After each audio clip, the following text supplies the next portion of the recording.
Salut tout le monde, c'est Sneakit pour les achats manga du mois de juin.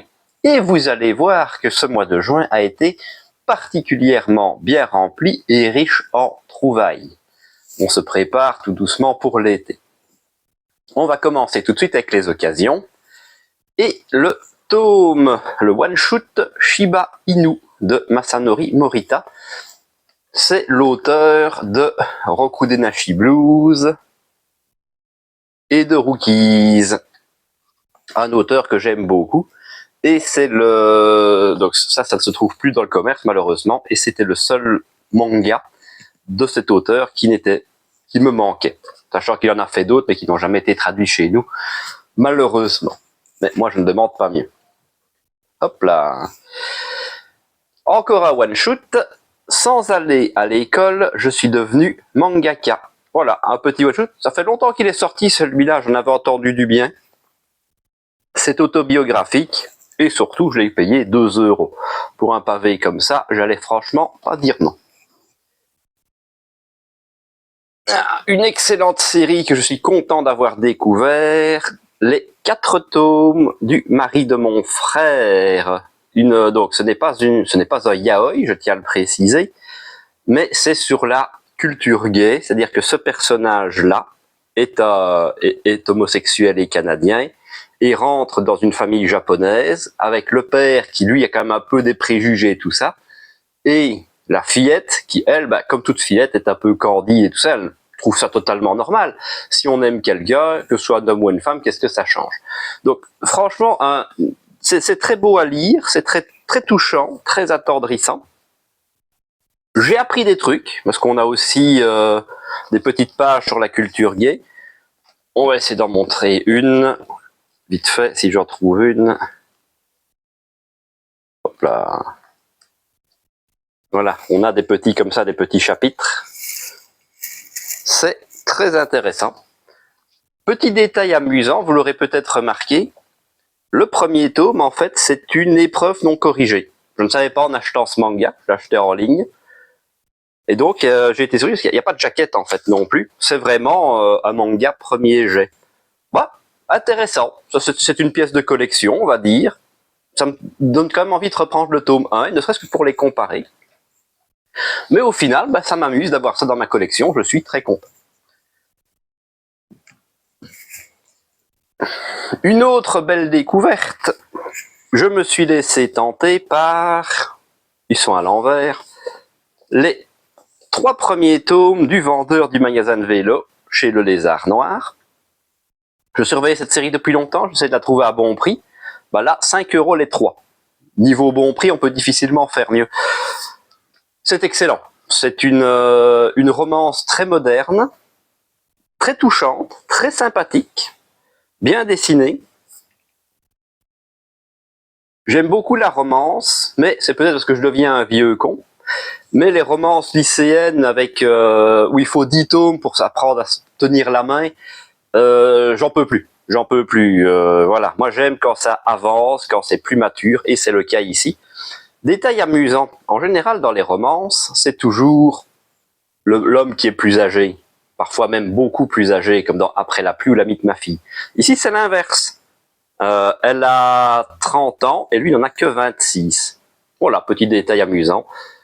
Ça me semblait drôle de le signaler. Alors, manga de sélection manga, j'en avais entendu beaucoup de bien, mais pareil, à 10 € le tome, j'essaie de trouver une occasion sympathique. The Ice Guy and the Cool Girl, les 4 premiers tomes. Alors, c'est quand même, ok, ils sont chers, mais ça reste des grands formats. Mais par contre, pas très très épais. J'ai lu le tome 1, pour l'instant, j'ai pas été transcendé. Je ne sais pas si je vais faire la suite. De toute façon, je vais lire ces 4-là. Et si ça ne me plaît pas, ça repartira à la vente. Maintenant, on rentre dans le vif du sujet, dans le gros, le lourd, celui qui tâche. Non pas que les séries-là c'était des très bonnes séries, mais ça se trouve facilement. Vous allez comprendre tout de suite. L'intégrale en 3 tomes des Guns Osaka. c'est des pavés, ça fait son poids, je peux cacher. Je ne suis plus là, c'est plus grand que ma tête.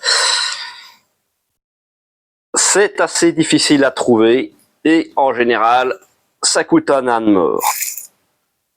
Faut dire que quand c'est sorti, j'étais encore un gentil petit étudiant qui n'avait pas les moyens de se payer ce genre de volume, faut pas déconner. Et naïvement, je pensais, comme pour les romans, qu'ils allaient sortir une version poche. Comme je me trompais. Mais voilà, là avec ça, on a presque tout récupéré de Hiroya Oku, auteur que j'aime beaucoup. On est presque au bout pour l'occasion. Encore un manga qu'on ne voit pas souvent, c'est l'intégrale en 22 tomes de Sarulok. Mon libraire en avait récupéré un d'occasion vraiment pas cher, mais évidemment, il est reparti instantanément avant que je ne passe par là, si c'est pas triste. Mais j'ai fini par craquer et m'en retrouver un à un prix décent. Vous ne trouverez jamais ça pas cher. La plupart du temps, en dessous de 300 balles, c'est déjà une bonne affaire. Évidemment, je n'ai pas payé ce prix-là. 22 tomes, 300 balles, ça fait beaucoup trop cher à mon goût. En général, psychologiquement, 10 € le tome, j'aime pas mettre beaucoup plus. Sauf si, évidemment, c'est des grands formats ou des deluxe. La dernière série, c'est grâce à un d'entre vous qui m'en a parlé, qui m'a donné l'envie. Comme quoi je suis quelqu'un de très facilement influençable. C'est l'intégrale en 23 tomes de Neuro le Mange Mystère. Alors la couverture n'est pas à l'envers, hein, c'est fait exprès. Ça m'a surpris aussi à la base.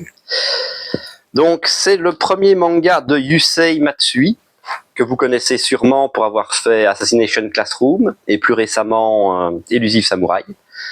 Il faut savoir que c'est un recordman puisque c'est le premier mangaka du Jump à avoir 3 séries adaptées en animé.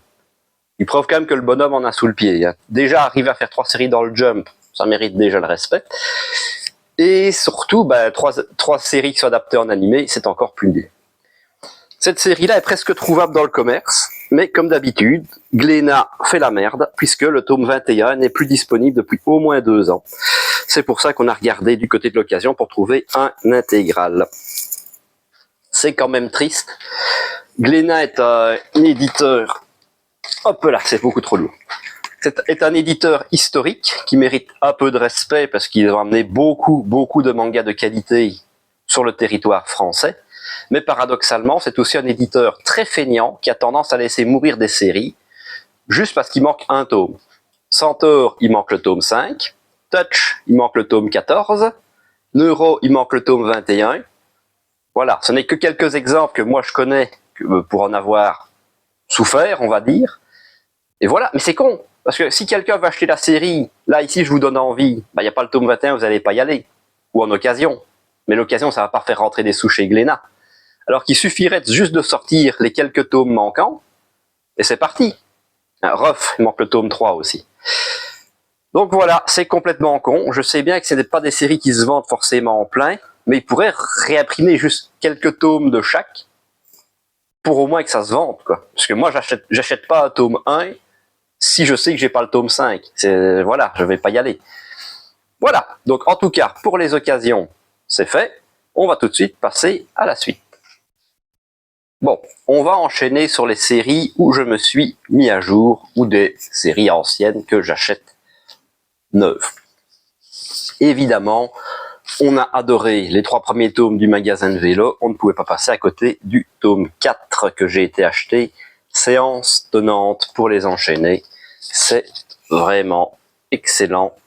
Vous allez voir que le Lézard Noir est à l'honneur dans ses achats manga. Pas que, mais c'est une maison d'édition. Mon objectif de l'année, c'était de les découvrir. Et bien, j'en suis très satisfait de mes découvertes. Encore une fois, je vais remercier Sélection Manga pour m'avoir fait découvrir Jimbosho Sisters. De la tranche de vie, comme on est, avec un dessin fort sympathique. C'est l'histoire de 3 sœurs qui se retrouvent à hériter, à reprendre la librairie de leur grand-père. C'est surtout celle-ci qui va s'occuper de la librairie, puisque celle-là est aux études et celle-là travaille pour amener de quoi manger. Parce que la librairie, ça nourrit pas son homme, en tout cas pour le moment. C'est intéressant, c'est beaucoup de lecture. Je pense qu'il faut une bonne heure pour lire le tome. Il y a une dizaine de tomes sortis au Japon, on va voir ce que ça va donner. Pour l'instant, j'ai beaucoup aimé ma lecture, j'ai hâte de voir comment ça va évoluer. Alors, ici, je me suis pris d'une grosse envie de compléter les Akira Toriyama. J'avais déjà ces grosses séries et sanglantes, mais il y avait plein de séries de petits one-shoot que je n'avais pas. Donc, on rentre le one-shoot Nekomajin, qui fait vraiment beaucoup de références à Dragon Ball. Donc ça, c'est celui qui me donne le plus envie. Le one-shoot Katsu Akira, donc la Katsurakira, pardon, qui est évidemment une collaboration entre les mangaka Katsura et Akira Toriyama. Pareil, je ne sais pas ce que ça va raconter. Hop, les histoires courtes, tome 1 et 3. Alors, mon libraire m'avait aussi mis le tome 2 de côté, mais il était abîmé. Donc, hors de question, on attendra d'avoir un joli tome. Quand c'est de l'occasion, je suis un peu moins regardant, mais pour du neuf, je veux du nickel. Kawaii, toujours de Toriyama. Peut-être celui qui me fait le moins envie. Je suppose que c'est plutôt la période un peu Dr. Slump. J'avoue que il y a deux écoles. Il y a ceux qui préfèrent le côté Slump, ceux qui préfèrent Dragon Ball. Moi, je suis complètement côté Dragon Ball avec la baston. Ensuite, quelques petits one-shoot. Ça fait longtemps qu'il me faisait de l'œil. Jizo. Et l'énorme pavé Okusai. Okusai, c'est le peintre qui a fait ceci, donc la vague de Kanagawa, assez célèbre. Ça a même été fait en Lego, c'est pour vous dire.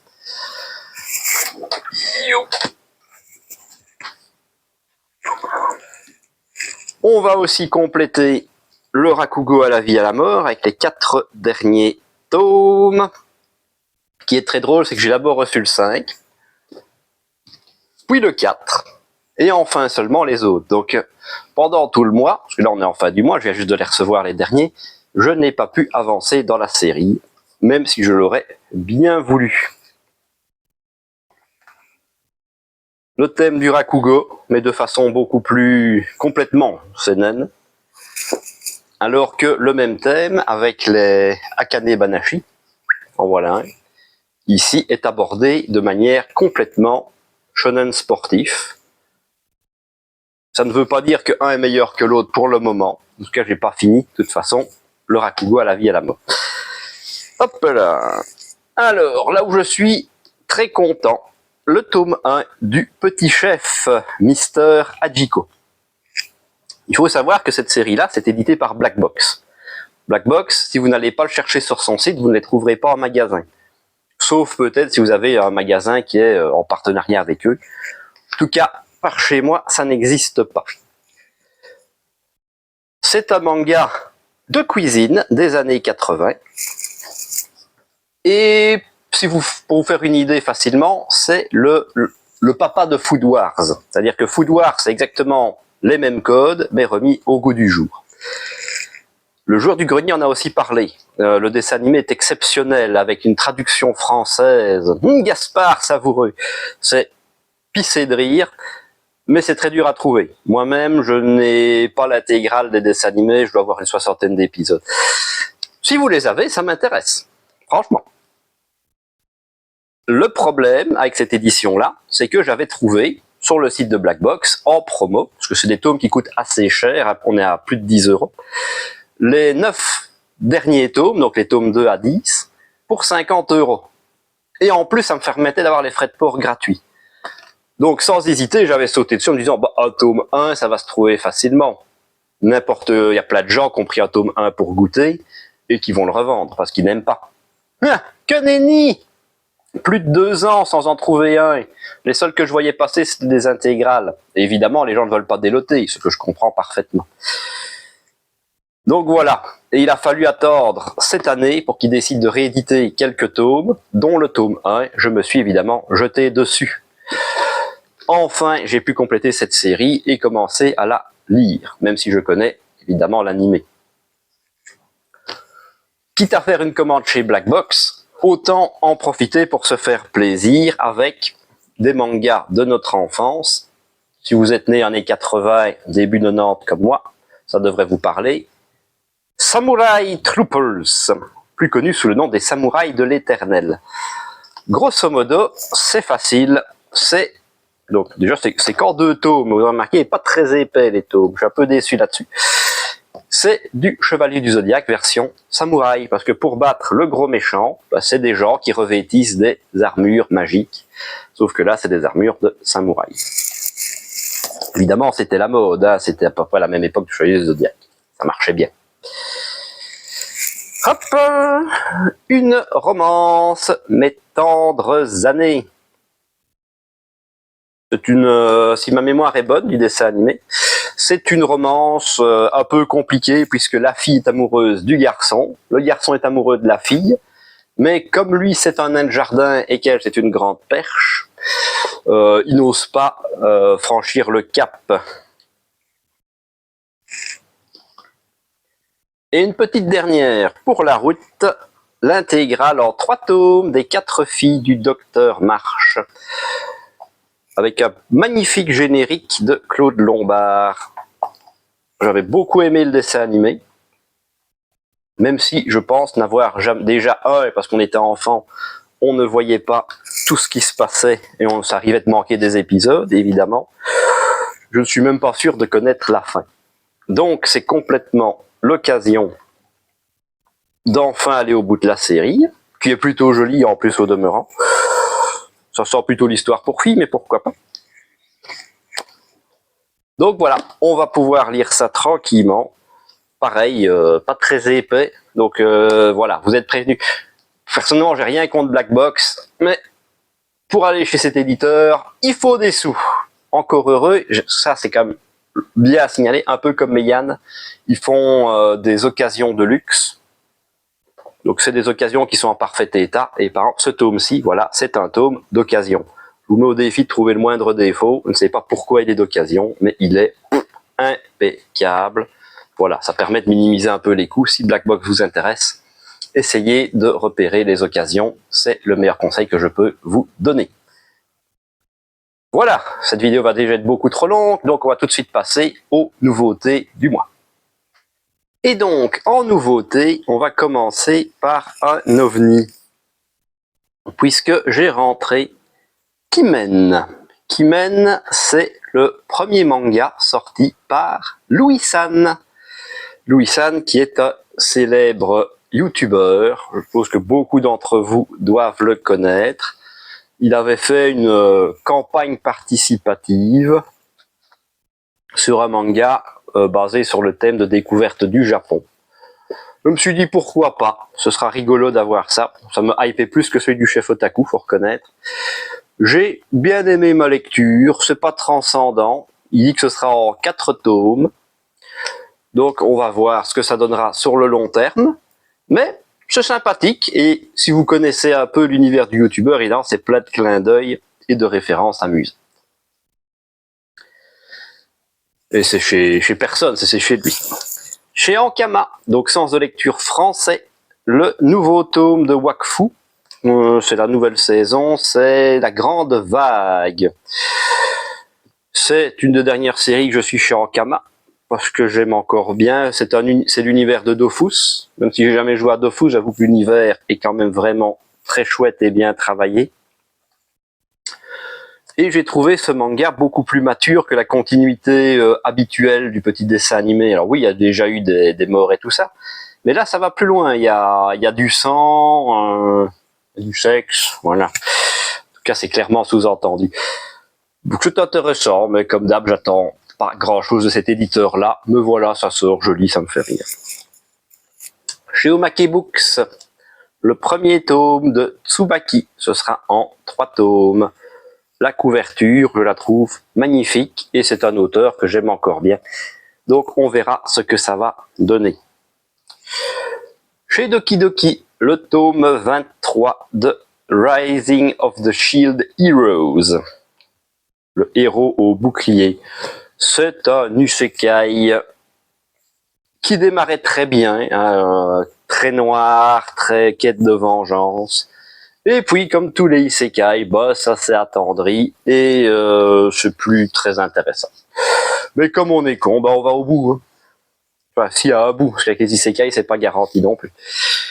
Chez Soleil, le tome 5 de Today's Burger, un manga de bouffe. Bon, de burger surtout. J'aime vraiment beaucoup. Vous savez que les mangas de bouffe, c'est quelque chose que j'aime particulièrement. Et celui-là, à chaque fois, il me donne toujours très très faim. Bon, burger, ça fait toujours plaisir à manger.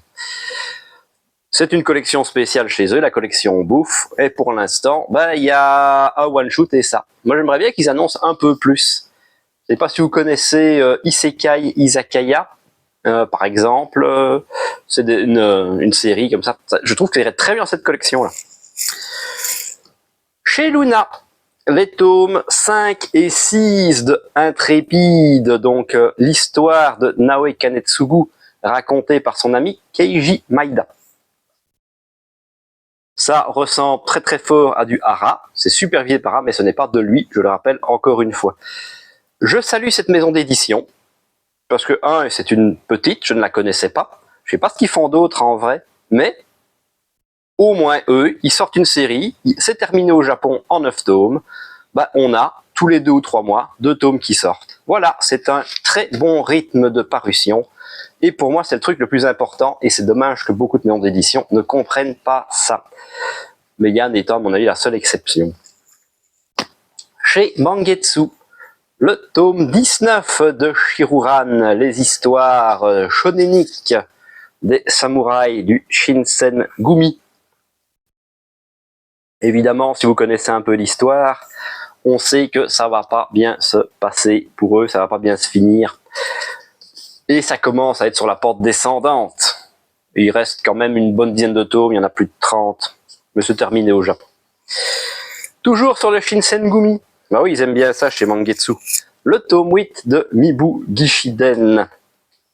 Là, on sait que ça s'est mal fini, puisque ça y est, c'est officiel, la guerre est perdue, et notre samouraï décide, lui, que mourir avec les honneurs, c'est pas son truc, lui, ce qu'il préfère, c'est vivre, et il est prêt à tout pour survivre. Il n'est pas con. Chez Vega Dupuis, le tome 2 de Peleliu Gaiden, qui est la suite de Peleliu, mais sans être une suite, puisqu'elle reprend des histoires et des points de vue différents. Si vous n'avez jamais lu Peleliu, c'est vraiment un manga à lire. Ça fait partie des must-have de toute mangatech qui se respecte, selon moi. Toujours chez Vega Dupuis, le tome 7 de Boko Stratège. On est sur l'avant-dernier tome. Ça va faire quand même quelque chose. Si vous êtes fan de Kingdom, il y a de grosses chances que ça vous plaise, puisqu'on est aussi sur de la stratégie militaire et dans cette période d'unification de la Chine. Évidemment, le dessin, lui, est beaucoup plus old school et ce n'est complètement pas un shonen. Chez le Lézard Noir, une nouveauté. Couteau et piment vert. J'ai adoré cette série. Comme je vous dis, pour l'instant, le Lézard Noir, ils ne font que me surprendre en bien. Alors, contrairement à ce que les couvertures peuvent penser, je ne mettrai pas ça dans de la romance, mais plutôt dans de la tranche de vie et dans la bouffe. Oui, c'est encore un manga de bouffe, hein, moi j'adore ça. De quoi est-ce que ça cause? Donc on est dans les années 50 au Japon, donc en la période d'après-guerre, hein, je rappelle qu'ils ont quand même perdu, ils sont sous domination américaine, et cette femme-là travaille dans un restaurant d'hôtel qui a été réquisitionné par les Américains. Elle bosse pour les Américains en quelque sorte. Elle a un restaurant familial, mais le restaurant familial, bah, c'est la tradition, hein, japonais tradition, donc c'est pas de femme en cuisine. Même si elle est très douée, pas le droit d'y mettre les pattes. Sauf que il faut quand même perpétuer la lignée, donc on va d'abord essayer de marier sa sœur avec cet homme-là pour reprendre les rênes de l'entreprise. Sauf que la sœur, elle en a marre et elle fout le camp. Et donc c'est elle, du haut de ses 30 ans, et qui est veuve, à son mari est mort à la guerre, qui se retrouve avec un petit jeune de 19 ans comme mari. Sauf que là où c'est très intéressant, c'est que le mari, il accepte cette relation aussi, il n'y a pas d'amour entre eux, c'est pas le but du jeu. Mais lui n'est pas là pour piquer l'entreprise familiale comme c'était le plan à la base, il veut mettre un gros coup de pied dans la... What? Hop là. Éviter le pire. Voilà. Je me demande si je la garderai pas, ça va être drôle. Donc lui, il veut mettre un gros coup de pied dans la fourmilière et il veut que ce soit sa femme qui reprenne les fourneaux. Évidemment, ça ne va pas plaire à grand monde avec ses idées modernes, le chef va se barrer, il va les mettre dans la merde. Mais voilà, c'est vraiment très sympathique à lire, très tranche de vie, une excellente lecture, moi je vous la conseille vivement. Vous m'excuserez, j'en ai peut-être déjà un peu trop dit là-dessus sur la découverte, mais comme c'est un manga un peu long, je pense que se faire spoiler le tome 1, ça va, il y a pire. Le tome 12, donc oui là on est changé, on est chez Crunchyroll, le tome 12 de l'excellent Dan Dadan. Un tome rempli de grosses bastons et le retour de personnages que j'attendais. Demandez ce qu'ils allaient en faire, a priori ça revient, donc c'est vachement cool. Le tome 36 de Black Clover, j'aime beaucoup cette série, c'est du shonen classique, il y en a qui diraient que c'est du déjà vu et tout ça, moi j'ai adoré. Je pense que l'auteur est malade, ça explique aussi le rythme de sortie, il était dans le Jump à l'origine, il est passé dans le Jump Plus. On approche quand même de la fin. Voilà, donc, je pense qu'on n'aura pas beaucoup plus. Je pense que si on atteint les 40 tomes, c'est déjà pas mal. Ça me va très bien, il ne faut pas exagérer, je préfère qu'il termine ça correctement. Le tome 13 de Yakuza Réincarnation. Un isekai atypique que je suis très content d'avoir vu arriver par chez nous. C'est-à-dire que c'est un vieux Yakuza qui se réincarne dans la jeune et jolie princesse du royaume, en fuite. Et donc c'est des manières de vieux briscard dans le corps d'une frêle jeune fille. Avec le langage qui va avec, c'est à mourir de rire. Le dessin est très sympathique aussi. Dans la catégorie Isekai, celui-là vaut quand même le coup. On passe chez Kana avec le tome 17 de Undead Unluck. Donc on est dans la deuxième boucle et l'histoire se précise un peu plus. On retrouve encore plus de personnages principaux. C'est toujours aussi bien. Franchement, chapeau bas au mangaka qui a su relever son manga qui partait quand même difficilement pour en faire une dinguerie. Beau boulot. Le tome 13 de The Elusive Samurai de Yusei Matsui. On en avait parlé tout à l'heure avec Neuro le Mange Mystère. Je ne m'y attendais pas. Pourtant, c'est basé donc sur des faits historiques, mais j'avoue que ma culture historique du Japon, c'est plutôt la période Sengoku, donc l'époque Nobunaga. Ici, on est largement avant, donc avec l'empereur Go-Daigo. Et si j'avais su, voilà, je savais à quoi m'attendre. Ce tome-là est donc un gros tome important de transition qui marque la fin d'une époque et le début d'une nouvelle. En parlant de fin d'une époque, le tome 20 et dernier tome de Boruto. Alors, le dernier tome de cette saison-ci. Comme c'est le dernier, je vais peut-être pas vous le montrer des fois que je spoilerai. C'est jamais cool de se faire spoiler non plus. Il y aura une saison 2. Je suis pas sûr de la faire, honnêtement. Là, j'avais arrêté ma lecture de Boruto, tome 15, je pense. Je vais me faire les 5 derniers d'un coup. Mais ça m'a pas transcendé. Pourtant, j'ai adoré Naruto, mais ça prend moins bien avec Boruto. Je sais pas pourquoi. Des affinités, on va dire. Chez Ototo, malgré beaucoup de reports, encore une fois, les Mayball qui auraient déjà dû être finis en 2023, on les attend toujours. Le tome 18 d'Overlord. C'est peut-être bien mon isekai préféré, celui-là, mais il faut regarder l'anime et lire le livre. D'ailleurs, celui-là, si j'ai bien compris, c'est l'avant-dernier. Ça terminera en 19 tomes. Je pense qu'ils vont jusqu'à la fin de la saison 2, en gros. De toute façon, on a déjà 6 ou 7 gros bouquins. Donc c'est impossible. Si tu veux le faire en manga, faudrait 50 tomes. Donc c'est pas possible pour eux, surtout pas à ce rythme-là. Mais c'est excellent. C'est vraiment excellent. Des scènes de dingue. Et regardez l'anime. L'anime est super.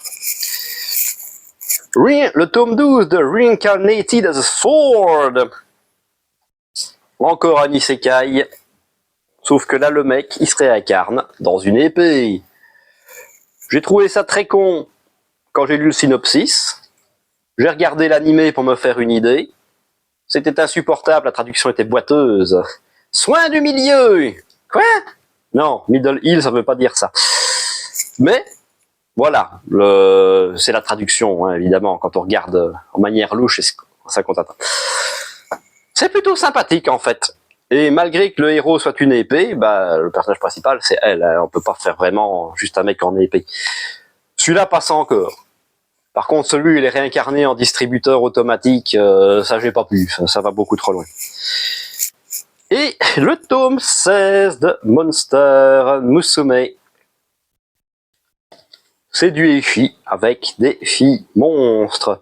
J'aime bien, c'est plutôt sympathique. Et surtout, ça doit bien faire 2 ans qu'on n'avait plus un putain de tome, alors qu'il y en a au moins 3 de sorties au Japon. Maintenant, très sincèrement, je pense qu'Ototo a quand même quelques soucis. Ils sont toujours dans l'air porté, il y a toujours plein de tomes qui disparaissent. C'est pas les pires ce mois-ci. Honnêtement, les pires, c'est Noévé Graphics. Je sais pas si vous faites comme moi votre petite liste de sorties, mais toutes les sorties de Noévé Graphics ont disparu et il n'y a plus aucun planning. Et en plus, silence radio depuis le mois de mai. Donc je pense que Manga Badass a raison et que ça pue du cul bien comme il faut. Ce qui est quand même triste parce qu'il y a pas mal de bonnes séries chez eux. À voir.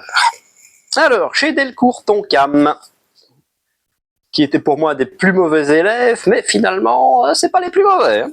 On trouve toujours plus mauvais, c'est quand même incroyable. Le tome 6 de Blue Box, entre sport et romance. Le tome 7 de l'extraordinaire apothicaire, encore un isekai. Classique. Faut se laisser lire. Ce qui est très drôle, c'est qu'en fait, je voulais plus de côté apothicaire, préparation de potions, de fils, de machin et tout ça. Faut pas tant que ça. Encore une fois, type qui est mis là pour faire joli, quoi. Là, par contre, où je suis super content, et celui-là, ça a été de lecture Day One, rentrée, pouf, posé, lit. Dragon Quest et les aventures de Dai, The Hero Avan and the Dark Lord of Hellfire. Encore ces titres à rallonge.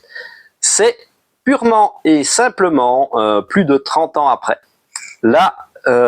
l'histoire du héros Avan, c'est son nom, et donc ça se passe avant la quête de Dai, Fly pour les plus vieux parmi nous, et ça raconte la genèse de ce personnage-là.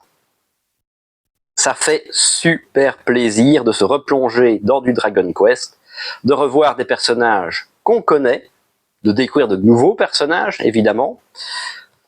Un tome qui m'a vraiment beaucoup plu, qui a mis 10 ans à arriver chez nous, malheureusement. Pas 10 ans, façon de parler. Mais j'ai qu'une envie, c'est d'avoir la suite. Je trouve ça toujours impressionnant, moi, quand des mangas sortent comme ça, beaucoup plus tard. Le remake de l'animé y est sûrement pour quelque chose. Le tome 24, toujours en édition collector, parce qu'on n'a pas le choix, de Love X Dilemma. Fini en 28 tomes, donc on approche du bout. Avec toujours des petits cadeaux. Ils sont tellement rapias que dans ce coffret, on a, pour caler, une planche de carton qui ne sert à rien.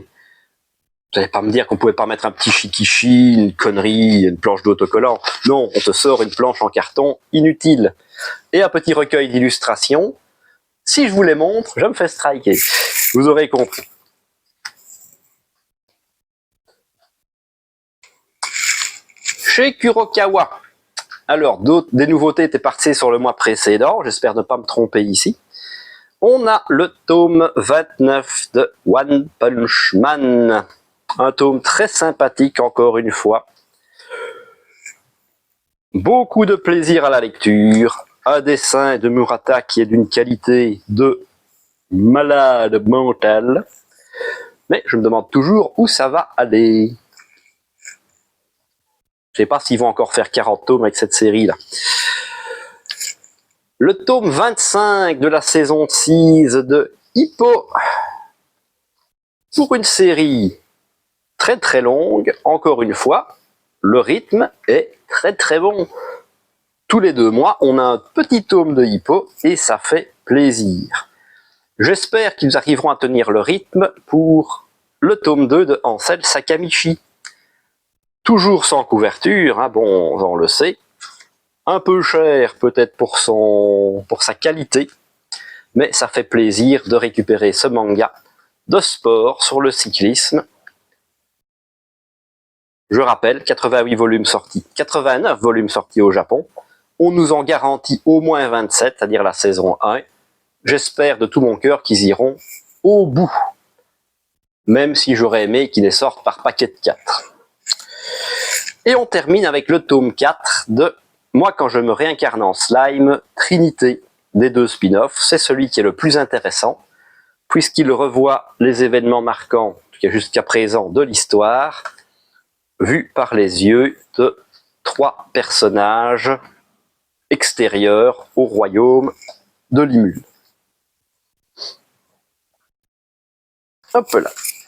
Alors, chez Nobinobi, le tome 3 de Médaliste, ce manga sur le patinage artistique, c'est un condensé de mignonnerie et de bonne humeur, tout en étant un manga de sport. Je ne peux que vous conseiller ce manga. Vous passerez un très bon moment de lecture.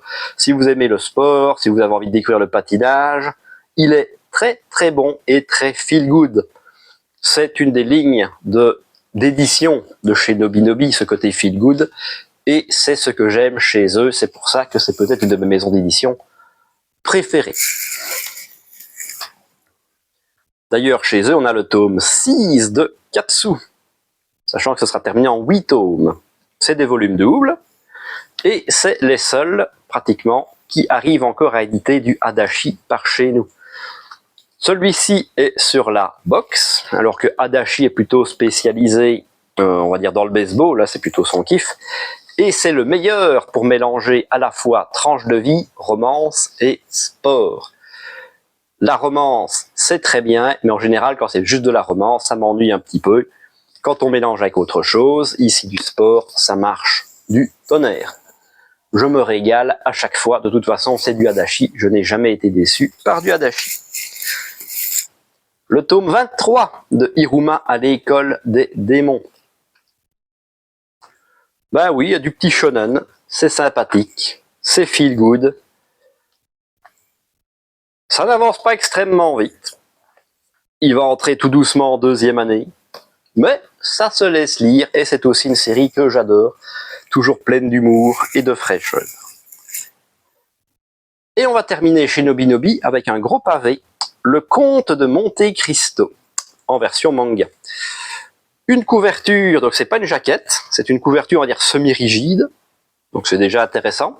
Vous noterez la présence, hop, si on sait l'attraper peut-être, d'un petit marque-page, ce qui fait quand même plaisir, hein, on est quand même sur un tome à plus de 11 €. Mais voilà, c'est un beau bébé. C'est l'adaptation, pour ceux qui ne sauraient pas, d'un roman, non, celui qui a fait être d'Alexandre Dumas, que j'ai personnellement lu, que j'ai adoré. C'est une quête de vengeance. Donc le gars a été enfermé en prison à tort. il s'évade. Sur les conseils d'un autre prisonnier, il va trouver un trésor et donc va revenir sous les traits du comte de Monte Cristo et va se servir de son pognon pour assouvir sa vengeance. Un gars riche qui veut se venger, identité secrète, ouais, vous l'avez. C'est une des inspirations de Batman. Oui, c'est excellent. Et il paraît, je sais pas si ça a un rapport avec ça, mais qu'il y a un film qui va sortir, juste 4 heures le film, un truc comme ça. Bah, c'est une histoire extrêmement longue. Sinon, le film avec Gérard Depardieu, excellent. Chez Pika, le tome 17 de The Fable, toujours ce tueur à gages qui se met au vert. C'est excellent et c'est toujours extrêmement drôle. Et le rythme de sortie est plutôt correct. Normal, le manga est terminé au Japon. Le tome 22 de Dreamland. Je ne suis extrêmement pas à jour sur ma lecture de Dreamland, mais ici on est quand même sur un beau gros pavé. C'est quand même des tomes où on en a pour son pognon. Et sûrement un des meilleurs mangas français de tous les temps, même si personnellement, j'ai une petite préférence pour Radiant de Tony Valente. Le tome 10 de Windbreaker. Ben, j'adore. C'est du Furio, mais en mode gentillet. Ici, les gens, ils se battent, ils se mettent sur la gueule, mais pour protéger et défendre la population. C'est vachement chouette et ça se lit plutôt bien.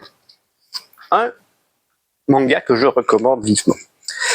En parlant de Furio, le tome 13 de Rokudenashi Blues, toujours de Masanori Morita. On arrive on a enfin dépassé la moitié, ouais, sur 25. Bon, on fait une jolie fresque. On va pas revenir sur l'édition. Moi j'aime bien, j'ai aucun problème avec l'édition. Peut-être parce que je ne suis pas un homme de goût ni un connaisseur de la première. En tout cas, je prends toujours mon pied en lisant ce manga.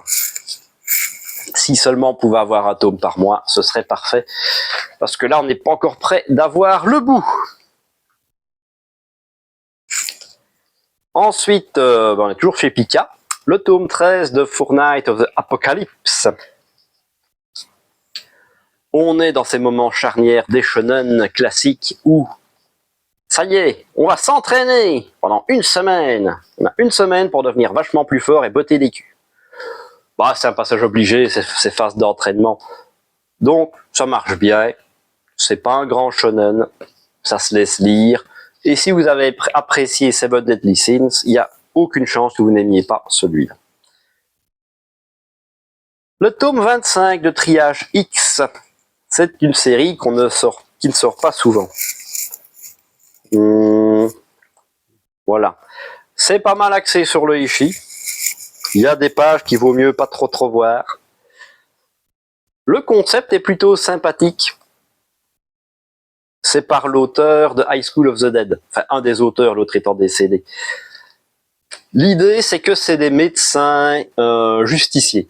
En gros, on part du principe que la ville est un patient et qu'il faut traiter les tumeurs. Et les tumeurs, c'est les bandits et les scélérats. On va les classer en fonction d'un certain niveau, d'où le nom triage. Plus ça va vers le rouge, le noir, moins c'est bon. Et donc quand t'es noir, ben on vient t'éliminer.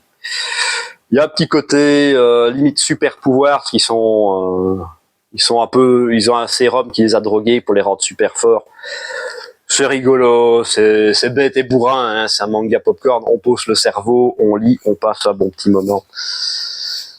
C'est aussi le genre de série, si ça vous intéresse, c'est chez Pika. Une fois que ce sera fini, ça disparaîtra. Hein. C'est pas le genre de truc qui se vend à la pelle, à mon avis. Décidément, ça va être très long. On arrive à la dernière. Si vous êtes encore ici, bravo.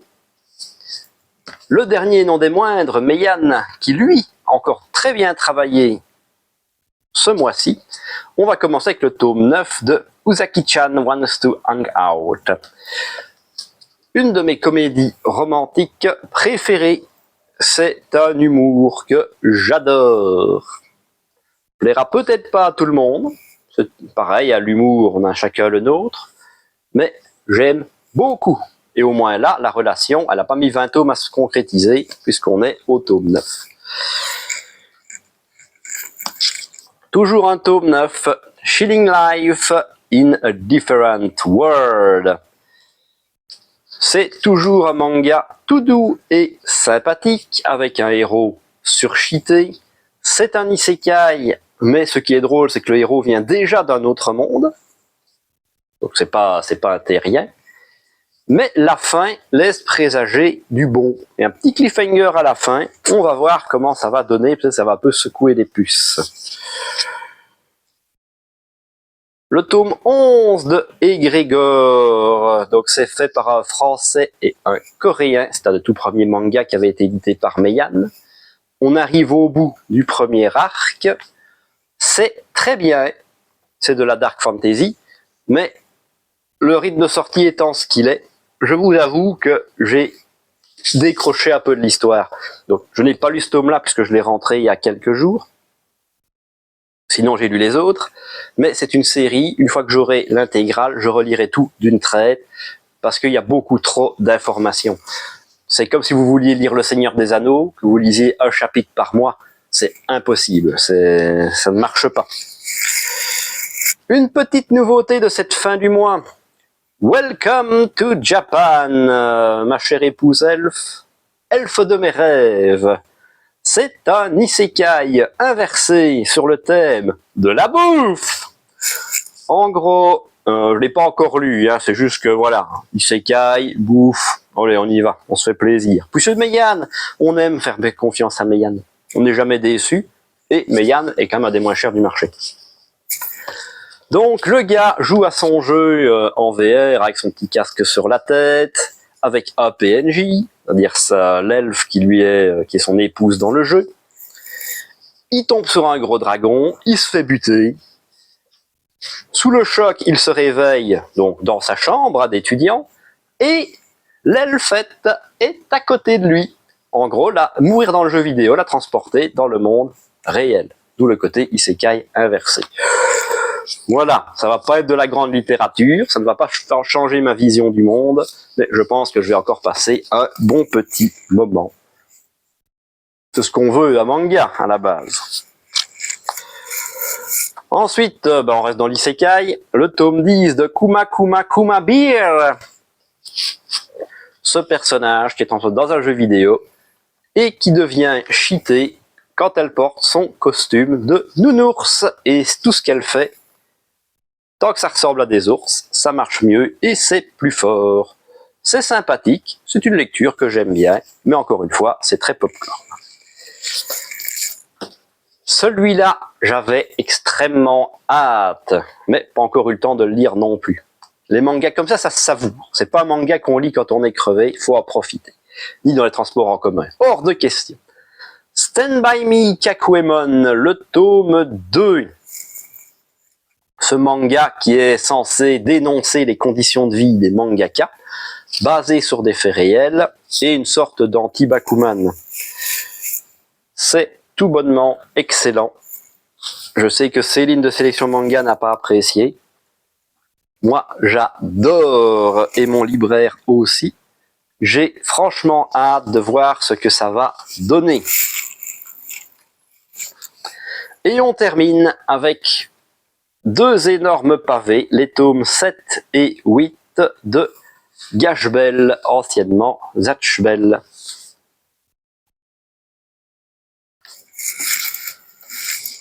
C'est donc classique, c'est du shonen un peu old school, pas trop. Chaque gars a un démon et son livre qui va avec. Il doit lui faire apprendre des techniques pour le rendre plus fort, et celui qui gagnera à la fin deviendra le roi des démons. On pourrait faire un... Je sais plus qui avait dit ça. Ça ressemble en fait à Pokémon. T'as ta bestiole, tu l'élèves pour qu'il devienne puissante, et tu essayes de devenir le numéro 1. C'est exactement la même chose. Et surtout quand on sait que le pouvoir du héros, donc Gash, c'est la foudre, c'est encore beaucoup plus drôle. C'est un bon petit shonen qui se laisse lire, et a priori, le gars avait été assistant sur Karakuri Circus. C'est vrai que quand on y pense, il y a un petit quelque chose, même dans le trait. Voilà, on est enfin au bout. Si vous avez été attentif jusqu'à là, bravo, félicitations. Je vous remercie encore une fois de passer le temps à regarder mes vidéos. Elles valent ce qu'elles valent, mais j'essaye au moins de transmettre ma passion et de vous donner goût à certains mangas sur lesquels vous n'auriez peut-être pas été ou que vous ne connaissez peut-être pas. Comme d'habitude, le petit pouce bleu, les abonnements. Je ne vous remercierai jamais assez à tous ceux qui s'abonnent, ça me fait énormément plaisir. Et les commentaires, évidemment, prenez votre avis. N'hésitez pas, vous avez vu, je vous lis, je vous réponds, et ça me permet aussi de découvrir des choses. Encore une fois, merci à celui qui m'a fait découvrir Neuro le mange mystère. Voilà, et en attendant une prochaine vidéo, je vous dis à la prochaine.